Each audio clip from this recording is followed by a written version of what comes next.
እሱንም ንግግራቸውን አሰማቸዋለሁ። የጠቅላይ ሚኒስትሩን ንግግር እና ሀሳብ ላይ እንነጋገርበታለን። ይሄ ንግግር በቀጥታ ለሻዕቢያ የተላለፈ ንግግር ነው። ስሙት። በእርግጥ እሳቸው ለወዳጅም ለጠላትም ብለው ያስተላልፉት መልእክት ነው። እንስማቸው እስቲ ጠቅላይ ሚኒስትሩ። እንዲገነዘብ የምፈልገው ነገር ድጋሚ እንጂ ወዳጅም ጠላትም አንድ እንዲገነዘብ የምፈልገው ነገር ኢትዮጵያን በቅጡ ኢትዮጵያን በበቂ አናቃትም። ኢትዮጵያ ከምታውቋት ያለፈች ሀገር ናት። በሀብቷም በታሪኳም በብቃቷም። ከዚያ ባሻገር ኢትዮጵያ እያደገች ያለች ሀገር ናት። የአፍሪካ ትንሣኤ የአፍሪካ ተመልሶ የማደግ ምልክት የምትሆን ሀገር ናት። ከእንደዚህ ያለው ሀገር ጋር ተስማምቶ ተባብሮ አብሮ ማደግ ብቻ ነው የሚያዋጣው። ከዚያ ውጭ ያለው አማራጭ ጥፋት ስለሚያስከትል አንዳንዴ የምትስቱ ቆማችሁ የቀራችሁ ወደፊት መራመድ የምትቸገሩ ሱ30 ጄሲ10 ወይም ከዚያ ያለፉ ቴክኖሎጂዎች ሲጠሩ ይሄ ደግሞ ምንድነው ብላችሁ ግራ የሚገባችሁ አሁንም ሚግ 21 ላይ ያላችሁ ሀገራት ደጋግማችሁ እንድታስቡ የሚያስፈልገው ኢትዮጵያ ትናንትና ላይ የቆመች ሀገር አይደለችም። ኢትዮጵያ ነገን ለመዋጀት አበክራ የምትሰራ ሀገር ናት። የማንንም አትፈልግም። የራሷን በየዋህነት በተላላ በአጭር ጊዜ ድል አሳልፋ አትሰጥም። የተሰጠ ካለም ማወራረዷን አትተውም።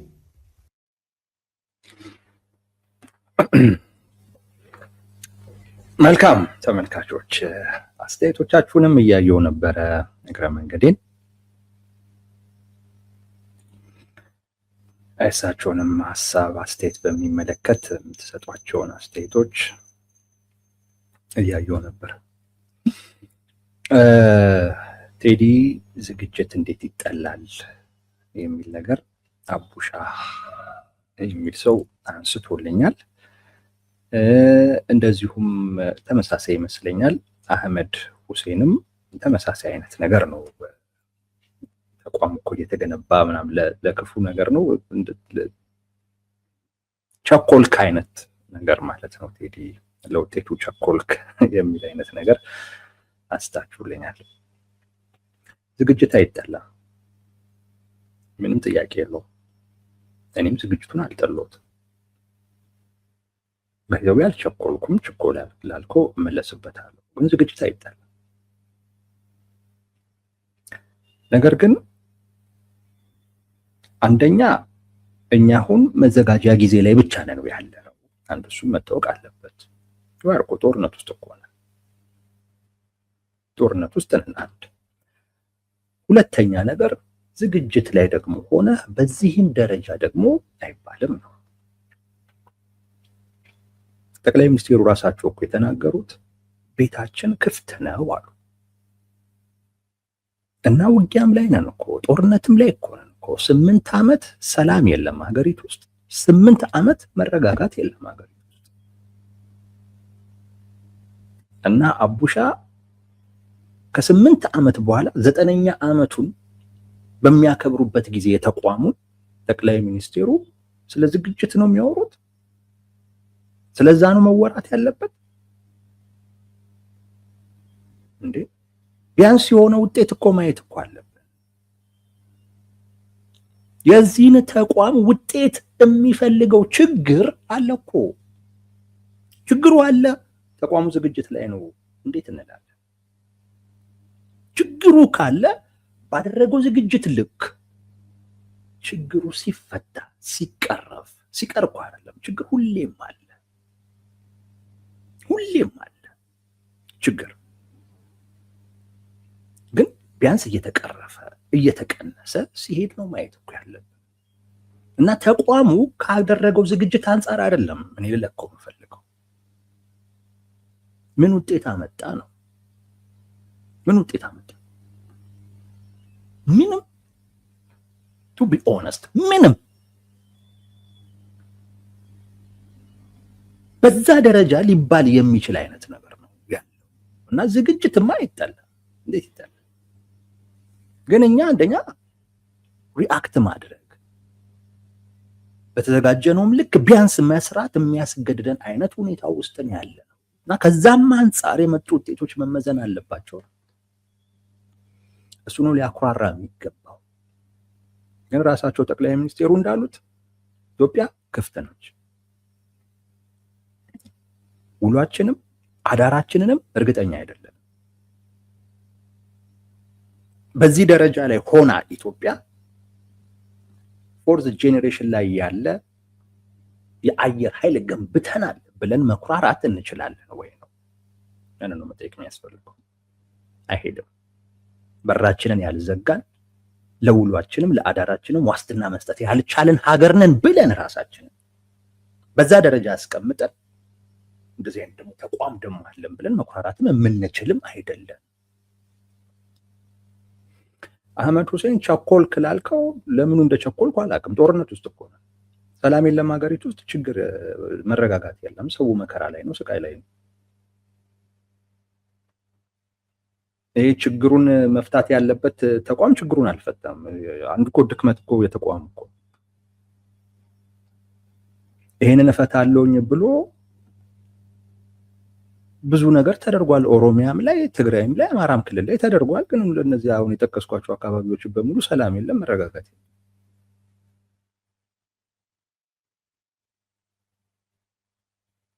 የለም። መመዘን ያለበት መከላከያ ከዛ አንጻር ነው። መረጋጋትን አመጣ፣ ሰላምን አመጣ፣ ከዛ አንጻር ነው መመዘን ያለበት።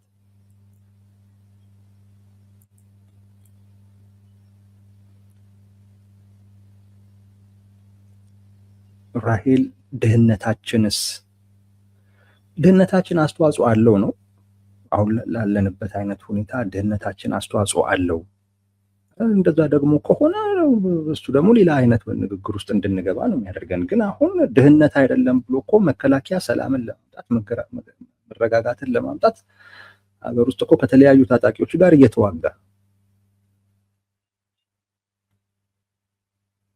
እየተዋጋ እኮ ነው ያለው። በዛ ሰላም አመጣለሁ፣ መረጋጋት አመጣለሁ። ድሮን ይሄዳል፣ ምን ይላል? ግን የመጣ ምንም አይነት ውጤት የለም። ከዛ አንጻር ተረዱት። ይልቅ ወደ ሁለተኛው ጉዳያችን እንለፍ። ጠቅላይ ሚኒስትሩ ለኢሳያስ የሰጡትን አጸፋ ምላሽ እና ዛቻ የሰማነውን ንግግር ማለት ነው ተመልሰን አንሰማውም። ባለፈው ኢሳያስ አፈወርቂ ስለ ኢትዮጵያ ወይም ስለ ብልጽግና ተጠይቀው አጠር ያለ ምላሽ ሰጥተው ነበር። ከወትሮ በተለየ አይነት መልኩ አጠር ያለ ነገሩ ምላሽ ሊባልም የሚችል አይደለም፣ ስድብ ነው የተሳደቡት። ስድቦቹን አላስታውሳቸውም፣ ግን ስስታም፣ እንደዚህ ሌባ ምናምን እንደዚህ የሚባሉ በጣም በጣም ተራ የሆኑ ስድቦችን ተሳድቧል ኢሳያስ አፈወርቂ። ተራ የሚባል ስድብ ማለት ነው። እውነት ለመናገር በጣም የሚገርም ነበር። ፐርሰናል የሆነ በቃ በእርግጠኝነት ጠቅላይ ሚኒስትር አብይ አህመድን ነው በዛ ደረጃ የሰደቧቸው እና ከዚህ ቀደም ስለ ኢትዮጵያ ሲያነሱ ፕሬዚዳንት ኢሳያስ አፈወርቂ የሆነ ትንታኔም እንደዚህ አይነት ነገሮችንም ያነሱ ነበር። በጣም በቂ ጊዜ የሚሰጡት ነበር። በዚህ ግን በቃ ስድብ ብቻ ነበር። አይ ቲንክ የጠቅላይ ሚኒስትሩም በእሳቸው ደረጃ ሊገለጽ የሚችል ባይሆንም ግን ምላሽ አድርገን ልንወስደው እንችላለን። ቆሙ ቀር ብሏቸዋል፣ ኋላ ቀር ብሏቸዋል፣ ወደፊት መራመድ የማትችል ብሏቸዋል። ሲጠቃለል በቃ ቆሙ ቀር ማለት ቆሙ ቀር፣ ድሮ ላይ እንዳለ ዘው ተቸክለ የቀረ ስልጣኔ የማይገባ ቴክኖሎጂ የማይገባ ብለው ምላሽ ሰጥተዋቸዋል። ያ ጠቅላይ ሚኒስትሩን ለሰደቧቸው ስድብ ጠቅላይ ሚኒስትሩ የሰጡት ምላሽ አድርገን ልንወስደው የምንችለው። ይሄ በነገራችን ላይ እኔ ስድብ አልተነትንም፣ ነገር ግን መሰዳደባቸው ምን ይነግረናል የሚለውን ግን ማየት ተገቢ ነው። የተሰዳደቡ መሆናቸው ምን ይነግረናል? ለእኔ የሚነግረኝ በሁለቱ መካከል ያለው ግንኙነት ወደ ጦርነት ሊያመራ የመጨረሻው ደረጃ ላይ መድረሱን የሚያሳይ ነው። ብዙ ጊዜ ወደ መጨረሻው ደረጃ ሲኬድ ወይም ወደ ጦርነት ከመግባት በፊት የሚኖሩ 3 ነገሮች አሉ። አሁን ያሉበት ደረጃ 3ኛው ደረጃ ላይ ናቸው። የመጀመሪያው አለመግባባት ወይም ዲስአግሪመንት የሚባለው አለመግባባት ጠቅላይ ሚኒስትር አብይ አህመድ እና ኢሳያስ አፈወርቂ ሁለት ቢያንስ አደባባይ ላይ የተገለጡ ሁለት የተግባቡባቸው ጉዳዮች ነበሩ። አንዱ ከባህር በር ጋር የተያያዘ፣ ሌላኛው የቲፒኤልኤፍን ህልውና በሚመለከት ከዛ ጋር የተያያዘ። በእነዚህ በሁለት ጉዳዮች ላይ እስከ ተወሰነ ደረጃ ተግባብተው ሲሰሩ ነበር። ጠቅላይ ሚኒስትር አብይ አህመድ ፓርላማ ላይ ወጥተው እንደነገሩን በባህር በሩ ጉዳይ ላይ መንገድ እስከ መስራት ሁሉ ተደርሶ ነበር በኢትዮጵያ ሳይድ። ቲፒኤልኤፍም ላይ በጋራ ደግሞ ጥምር ጦር ደግሞ በሚል ዘምተውበትም ነበር ወይም ደግሞ ጦርነቱ ተሳትፈዋል። በኋላ ግን ትግራይ ላይ ያለው ጦርነት የተጠናቀቀበት ሁኔታ አለመግባባት ፈጠረ። እሱን ተከትሎ ከባህር በር ጋር በተያያዘ ያለውን ጉዳይ አለመግባባት ከአሰብ ጋር ተያይዞ ያለው ጉዳይ ማለት ነው። እዛ ጋር አለመግባባት መጣ።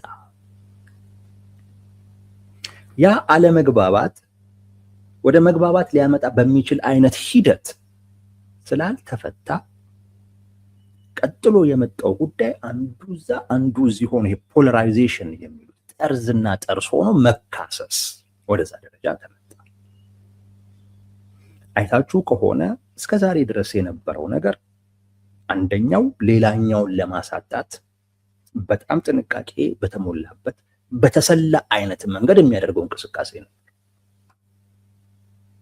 ራሱን ንጹህ አድርጎ ተጠቂ አድርጎ ለማሳየት፣ ሌላውን አጥቂ ተንኳሽ አድርጎ ለማሳየት የሚያደርጉት እንቅስቃሴ ነበር የነበረው እና መካሰስ ነው ያለው። የተሰላ እንቅስቃሴ ነው ያለው። ጥንቃቄ ያለበት እንቅስቃሴ ነበር የሚያደርጉት። እዛ ስቴጅ ላይ ነው በብዛት ቆይተው የነበረው። አሁን ግን ካያችሁ ከዛ ስቴጅ ታልፎ አሁን ወደ መጠላላት ደረጃ ላይ ደርሷል። መሰዳደብ ተጀምሯል። ሌባ፣ ስስታ፣ እዚህ ጋር ደግሞ ኋላ ቀር፣ ቆሞ ቀር፣ ሚጋያ እንዲዘ ደግሞ እንዲታወራለ እንዴ አይነት ነገር አሁን ወደ እንትን ሄዷል። በቃ ይሄ መንደር ላይ የምናውቀው አይነት ነገር ላይ ሄዷል። ወገብ ተያይዞ ምናምን ወደሚሰዳደቡበት አይነት ደረጃ ላይ ደርሷል። አሁን እዚህ ጋር በቃ መፍትሄ አልሰጠከውም ማለት ከዚህ በኋላ የሚኖረው ጦርነት ድብድብ ነው። ከዚህ በኋላ የምናየው እኔ ጠቅላይ ሚኒስትሩም ዛሬ ለጠላቶቻችን ብለው ያስተላለፉት መልእክት ለኢሳያስ አፈወርቂ የአጸፋ ምላሽ ነው። ምንም ጥያቄ በሌለው አይነት መልኩ ለዛ የተሰጠ የአጸፋ ምላሽ ነው። ባለፈው እሳቸው ላደረጉት ስድብ ቆሞ ቀረነ ነው። አሁን እዚህ ውስጥ ጥንቃቄ የለም። ካያችሁ አንደኛውን አጥቂ ራስን ተጠቂ አድርጎ ለማቅረብ የሚደረግ ምንም ነገር የለም። በቃ እሱ ነገር ተትቶ አሁን ላይ ስድብ መሰዳደብ ነው የተጀመረው። ያ ማለት ኦፕን ሆስቲሊቲስ ይሉታል። በቃ ግልጽ የሆነ መጠላላት ውስጥ ገብቶ ጦርነት ከዚህ በኋላ ይሄ ወታደራዊ ግጭቱ ድብድቡ ማለት ነው ከዚህ በኋላ የሚቀጥለው እና የሁለቱ ሀገራት ወይም የሁለቱ መሪዎች ግጭት የመጨረሻው ደረጃ ላይ መድረሱን ወደ ወታደራዊ ግጭት ሊያመራ ወደ መጨረሻው ደረጃ ላይ መድረሱን የሚያሳይ ነው። የዛሬውም የጠቅላይ ሚኒስትሩ ንግግር የተናገሩበትን ቦታ ኮንቴክስቱን ሁሉ ብትረዱት ያው ወደ ጦርነት እንደሚያመራ የሚያሳይ ጉዳይ ነው። በዛ ደረጃ ሊገለጽ የሚችል ነው። እንግዲህ ይሄ ንግግራቸው በተለይ ለሻዕቢያ መልእክቱ ለሻዕቢያ ነው፣ ሌላ ለማንም አይደለም። ከዛ ውጭ ኢትዮጵያ ጥቅሟን አሳልፋ አትሰጥም የሚል ነገርም አንስቷል። እሱን አይ ቲንክ በጣም እንለጥጠው ከተባለ ከህዳሴው ግድብ እንደዚሁም ደግሞ ከአባይ ወንዝ ጋር በተያያዘ ከዛ ጋር አያይዘን ልናየው የምንችለው ጉዳይ ይመስለኛል። ግን በጣም ከለጠጥ ነው። ምክንያቱም እንደዚህ አይነት ንግግሮችን ጠቅላይ ሚኒስትር አብይ አህመድ በጣም በተደጋጋሚ ጊዜ ሲናገሩ ይደመጣል። ስለዚህ ይሄኛው ንግግር አሁን ከረንትሊ እነ ዶናልድ ትራምፕ እና ግብጽ ከያዙት አቋም ጋር የተያያዘ ነው ብሎ ትንሽ ለመውሰድ የተቸገርኩት ለዛ ነው። እንደሆነ ለጥጠው ከተባለ የምለው ለዛ ነው። ምክንያቱም እቺን አባባል ሁሉ ጊዜም ጠቅላይ ሚኒስትሩ ሲሏት የምትደመጥ ስለሆነ ማለት ነው። ባይሆን አንዱን ጉዳይ ደግሜ ያሰማችኋለሁኝ። የመጨረሻውን ንግግር ትሰሙልኛላችሁ። እሱ ላይ በደንብ እንነጋገራለን። አንድ እንዲገነዘብ የምፈልገው ነገር ኢትዮጵያን በቅጡ ኢትዮጵያን በበቂ አናቃትም። ኢትዮጵያ ከምታውቋት ያለፈች ሀገር ናት፣ በሀብቷም በታሪኳም በብቃቷም። ከዚያ ባሻገር ኢትዮጵያ እያደገች ያለች ሀገር ናት። የአፍሪካ ትንሣኤ፣ የአፍሪካ ተመልሶ የማደግ ምልክት የምትሆን ሀገር ናት። ከእንደዚህ ያለው ሀገር ጋር ተስማምቶ ተባብሮ አብሮ ማደግ ብቻ ነው የሚያዋጣው። ከዚያ ውጭ ያለው አማራጭ ጥፋት ስለሚያስከትል አንዳንዴ የምትስቱ ቆማችሁ የቀራችሁ ወደፊት መራመድ የምትቸገሩ ሱ30 JC10 ወይም ከዚያ ያለፉ ቴክኖሎጂዎች ሲጠሩ ይሄ ደግሞ ምንድነው ብላችሁ ግራ የሚገባችሁ አሁንም ሚግ21 ላይ ያላችሁ ሀገራት ደጋግማችሁ እንድታስቡ የሚያስፈልገው ኢትዮጵያ ትናንትና ላይ የቆመች ሀገር አይደለች። ኢትዮጵያ ነገን ለመዋጀት አበክራ የምትሰራ ሀገር ናት። የማንንም አትፈልግም። የራሷን በየዋህነት በተላላ በአጭር ጊዜ ድል አሳልፋ አትሰጥም። የተሰጠ ካለም ማወራረዷን አትተውም።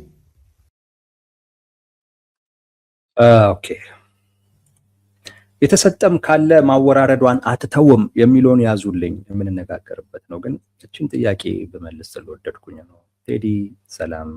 ግን በዚህ ደረጃ በውበትም ቢሆን መነቃቃት ማሳየቱ ባይኖር ኖሮ ኤርትራ ዝም ትለን ነበረ ወይ? እና የ1992ቱን ጦርነት አስታውስ ነው የሚለኝ ባህሩ። ብዙዎቻችሁ መረዳት ያለባችሁን አንድ ነገር ልንገራችሁ። አሁን ላይ ኤርትራ ጦርነቱን ጀምሯለች። ኤርትራ እኮ ኢትዮጵያ ውስጥ እየተዋጋች እኮ ነው። ጽምዶ ምናምን ይባል የለም እንዴ? ኤርትራ እኮ እየተዋጋች እኮ ነው። ኢትዮጵያ እኮ ነች ዝም ብላ ጌጥ እያሳየች ዝም ብላ ቁጭ ያለችው እንጂ እነሱ እኮ ኦልሬዲ እኮ ጀምረውታል። ኢትዮጵያ ውስጥ እኮ ናቸው። ኢትዮጵያ ውስጥ እኮ ናቸው ኤርትራውያን። ትግራይ ውስጥ እኮ በብዛት እኮ አሉ። ገንዘባቸው እኮ እዛ ይሰራል። ወርቅ ከዚህ ይወስዳሉ። ታጣቂዎችን ከኢትዮጵያ እየወሰዱ ኤርትራ ውስጥ ያሰለጥናሉ። ታጣቂዎች ውስጥ ላሉ ኢትዮጵያ ውስጥ ላሉ ታጣቂዎች ገንዘብ ይረዳሉ፣ ትጥቅ ያቀርባሉ። ምንድነው ዛሬ ኢትዮጵያ የምትጠብቀው? ባህሩ ምንድነው የምንጠብቀው? ይሄ ነው የሚጠበቀው ማለት የመከላከያም ኃላፊዎች ጠቅላይ ሚኒስትሩም ወጥተው እንዲህ ነው የሚባለው? እኛ እኮ እየተጎዳን እኮ ነው። ኤርትራ ውስጥ ምንም ነገር የለም። ኤርትራ ውስጥ ጦርነት የለም። ጦርነቱ ኢትዮጵያ ውስጥ ነው ያለው። ኢትዮጵያ ውስጥ እየተዋጋች ነው ኤርትራ። እና ኤርትራ ዝም ትለን ነበረ ወይ? መች ዝም አለችን? አሁንስ መች ዝም አለችን? እየተዋጋችን አይደል? እየወጋችን አይደል?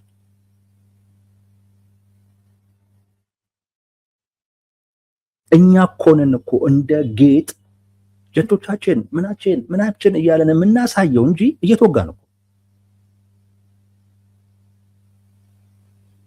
ነው። እና አየር ኃይሉ አድንቁኝ ይላል፣ መከላከያ አድንቀኝ ይላል። እየተወጋን እኛ እንዴት ነው የምናደንቀህ? እንደዚህ አይነት ንግግር ትርጉም አልባ ነው። እውነቱን ልንገራችሁ እንደው ምንም ትርጉም የለውም ይሄ ንግግር። ኢሳያስ አፈወርቂ ባለፈው ምንድን ነው ያሉት? እኛ ዝግጁ ነን ከጀመሩ ይጀምሩ ነው ያሉን። በቃ ምንም በ10 ጊዜ መለፍለፍ አያስፈልግም እያሉ እኮ።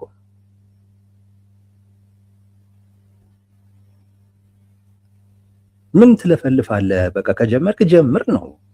መድረክ ባገኘ ቁጥር ማይክ ቢያስክ ቁጥር መለፍለፍ ምን ያደርጋል?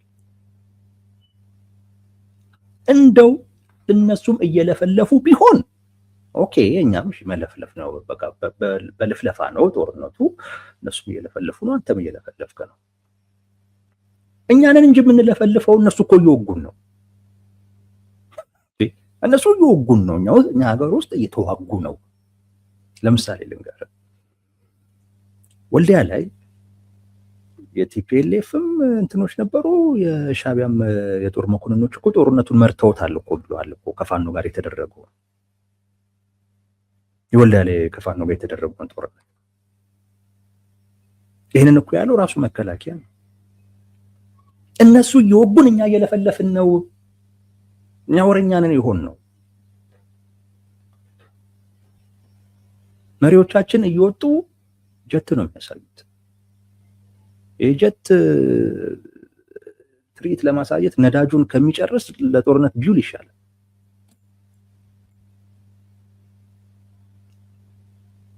እነሱም ከዛ ማዶ ሆኖ በመለፍለፍ ብቻ ቢሆን እኛም ከዚህ ማዶ ሆነን መለፍለፍ በቃ መቼስ ምን ይደረጋል? ኧረ ተዋቸው ወይ ብለህ ምናምን እንደዚህ ነው ልትል የምትችለው። ግን እኛ እየተወጋን ነው። ህዝባችን መከራ ውስጥ ነው፣ ስቃይ ውስጥ ነው፣ ጦርነት ውስጥ ነው።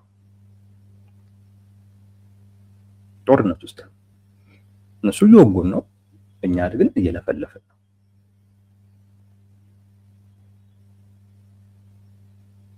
ይህንን ነው በጣም ማወቅ የሚያስፈልገው። አስተያየት ልሰጥበት ያሰብኩትን አንድ ነገር እንነጋገር። ጠቅላይ ሚኒስትሩ የሄደም ካለ እናስመልሳለን አሉ። ኢትዮጵያ ብሔራዊ ጥቅሟን አሳልፋ አትሰጥም። የሄደም ካለ አሳልፈን እናስመልሳለን። ይሄም ንግግር ልክ አይደለም።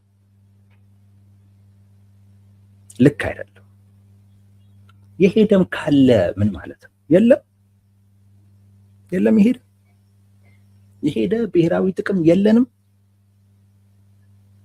ኢትዮጵያ ብሔራዊ ጥቅሟን አሳልፈው ሰጥተዋል ሲሉን የነበሩ ጠቅላይ ሚኒስትር ትላንትና ዛሬ ላይ የሄደም ካለም አሉ። ምን ማለት ነው? የሄደም ካለ ማለት አለ እኮ የሄደ ኢትዮጵያ የባህር በር ያጣችበትን መንገድ ፈልገን ለማጤን ፈልገን አጣን ያሉን ጠቅላይ ሚኒስትር፣ ያ ማለት እኮ ኢትዮጵያ ብሔራዊ ጥቅሟን እንዲዋታለች ማለት እኮ። አሁን ግን የሄደም ካለ በዚህን ወቅት እንኳን እንዲህ አይነት ነገር በዚህን ወቅት ቢያንስ ትላንት እንደዚህ ቢሉ ይሻላል። ትላንት ብሔራዊ ጥቅማችን ተላልፎ ተሰጥቷል ብለው እርግጠኛ የነበሩ ጠቅላይ ሚኒስትር ዛሬ ላይ የሄደም ካለ ልክ አይደለም። የመሪ ቃል ነው ወዳጄ፣ የመሪ ቃል ነው። ብሔራዊ ጥቅማችን ተላልፎ ተሰጥቷል ብለው እርግጠኛ ሆኖ ስለነገሩን ነው። ይሄ የኛ ሀቅ ነው ያለው። አሁን ደግሞ በዚህ ሰዓት ደግሞ መጥተው የሄደም ካለም ይሉናል። አንዳንዶች በዚህ ጮቤ ሲረግጡ አይቻሉ። ካለም ማለት መኖሩንም አለመኖሩም ላይ እርግጠኛ አይደሉም። ካለ ነው የሚመለሰው፣ ከሌለ ነገ ከነገ ወዲያ የለም ቢሉን ምንድን ነው? ትላንት እኮ አለ እኮ ያሉን እኮ ሰው ናቸው ጠቅላይ ሚኒስትሩ። ተላልፎ የተሰጠ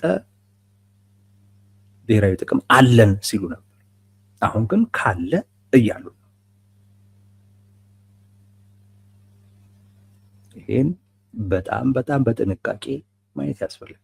እኔ ሁልጊዜም ብያለሁ፣ የባህር በር ጥያቄ የሁሉም የኢትዮጵያዊ ጥያቄ ነው። ጥያቄ ብቻ አይደለም፣ ስሜት ነው። ስስ ጎናችን ነው። በዛ ተነክተናል። በዛ ተነክቶ ሪአክት የማያደርግ ሰው ለኔ ጤናማ አይደለም ባይ ነኝ። በቃ ከዚህ አጀንዳ ጋር በተያያዘ ያለው ስሜት ጤናማ ነው ብዬ አላስብም። ነገር ግን ደግሞ መንግስት ፖለቲከኛም ነው፣ ለዛም ሊጠቀምበትም ይችላል። ስለዚህ ምን ማድረግ ያስፈልጋል? በንቃት መከታተል ያስፈልጋል። አሁን የሄደም ካለም ነው እያሉ ነው ያሉት። በፍጹም እንዲህ አይነት ጥርጣሬ የባህር በርን በሚመለከት ጥርጣሬ ሊፈጥር የሚችል አይነት ቃል ከጠቅላይ ሚኒስትሩ አንደበት ሊወጣ አይገባም።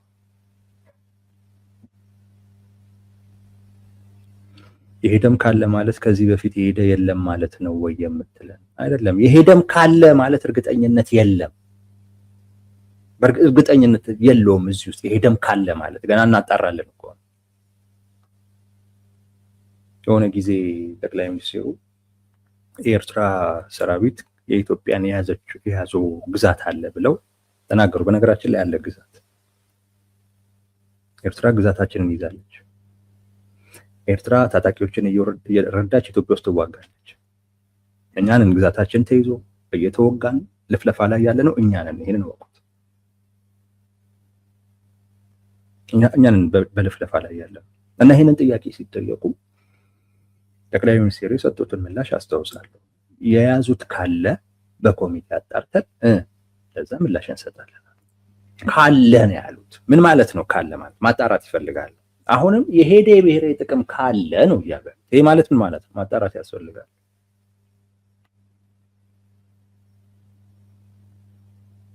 ማጣራት ያስፈልጋል። አጣርቶ የለም ልትባልም ትችላለህ። በፍጹም ጠቅላይ ሚኒስትሩ እንደዚህ ሊናገሩ አይገባም። የሄደም ካለም አይባልም። ምክንያቱም የሄደ እንዳለ ነግረውናል። ያንንም ሲሉ አድንቀናል። አሁን የሄደም ካለ እናስመልሳለን ማለት ምን ማለት እንደሆነ እንግዲህ አይገባንም። የመሪ ንግግር ነው። እያንዳንዱ ቃል ትርጉም ይሰጠዋል።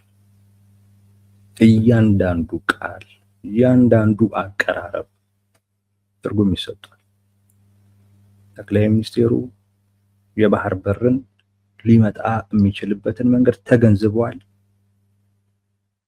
ተረድተዋል። ባህር በር ላይ ያመጡልን ነው ባልንበት በዚህ ወቅት የሄደም ካለ ሲሉን ጥርጣሬ ውስጥ እየከተቱ ነው። ህዝቡን አንዴ ስሜቱን ካነሳሱ በኋላ እንደዚህ አይነት ጥርጣሬ ውስጥ ሊከት የሚችል አይነት ንግግር በፍጹም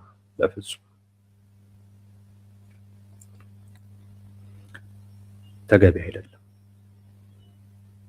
አይደለም። እኔ ዛሬው ንግግራቸው ይሄንን ነው የሚመስለው። ወዳጆች ለቲፒኤልኤፍ ያስተላለፉት መልእክት አለ፣ ለሻዕቢያ የሚያስተላለፉት መልእክት አለ።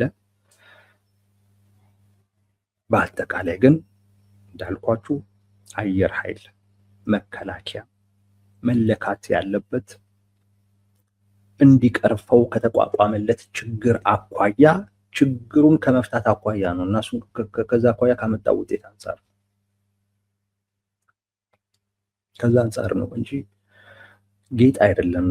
ሲያምር ምናምን እያልክ የምታደንቀው ተቋም አይደለም። አስጠልቶ ችግሩን ከፈታ በቂ ነው። አስጠልቶ ራሱ ማለት ነው። ዋናው እሱ ነው የተቋቋመው። ለዛ ነው ብርሃኑ ቴዲ ለምን የምጠይቅህን አትመልስም? ከዲፕሎማሲ አንፃርና ከኋላ ልንወጋ የምንችልበትን እንዴት አየኸው? ምኑን ነው ከኋላ እንወጋለን የተባለው? ምኑን ነው? ወደ ኤርትራ ስንሄድ ከኋላ የሚወጉን አሉ ነው? እንደዛ እኮ ካልክ አይ ቲንክ ጥያቄውን የመለስኩት እኮ ይመስለኛል እኮ። ስለዚህ ከኋላ የሚወጉን ስላሉ ምን እንሁን ታዲያ? ዝም ብለን እንቀመጥ?